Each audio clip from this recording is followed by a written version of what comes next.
xildhibaano ka tirsan golaha deegaanka ee degmooyinka Saylac iyo Lughaya oo ka kooban 10 xildhibaan ayaa maanta waxay ku dhawaaqeen inay is-casileen taasi oo ay ku tilmaameen in xukuumadda Jamhuuriyadda Soomaaliland ay ka aqbali weyday cabashooyin badan oo ay u gudbiyeen munaasabadda ay isku casileen xubnahani ayaa waxay ka dhacday tuulada Xariirad ee ka tirsan degmada Saylac ugu horeyn waxa halkaasi ka hadlay fayeenka xildhibaanada beeshani mudana geesh aadan bile waxaan maanta halka ku dhan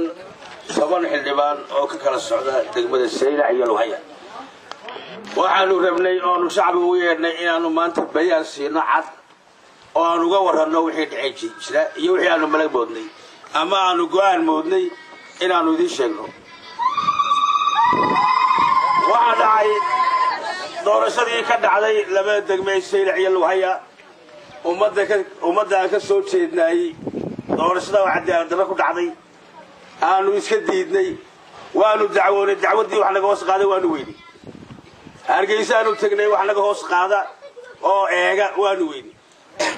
xogayaha komishanka degmada Saylac waxa uu sheegay inay 11 ka soo baxeen dhinacaan ka soo jeednaa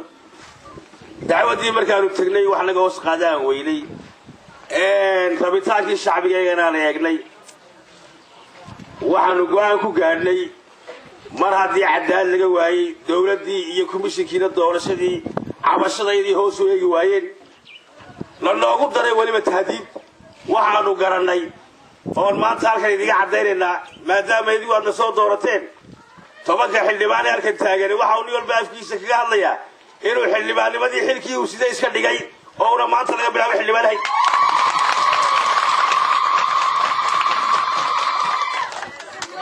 waxa weeye cidii xildhibaanimo ugu shaqaynaysa ee taagan iyaga ayaa yaqaana 10 xildhibaan ee halkan taagana waxay idii cadeyn doonaan sida aan sheegay ay afkooda nin waliba ka sheegi doonaan 10 xildhibaan ayaa waxa ay ka soo jeedaan beel kaliya oo ka mid ah beelaha degan gobolkani Salal si kastaba ha ahaatee arrinkan is-casilaada ah ayaa wuxuu ku soo beegmayaa xilli ay saansaan ku gadaaman colaadi ay ka jirto gobolkani Salal balse waxa la sugayaa jawaabta arrinkan ay ka bixin doonto xukuumadda Jamhuuriyadda Soomaaliland waa Cali Xajar Somali Channel magaalada Saylac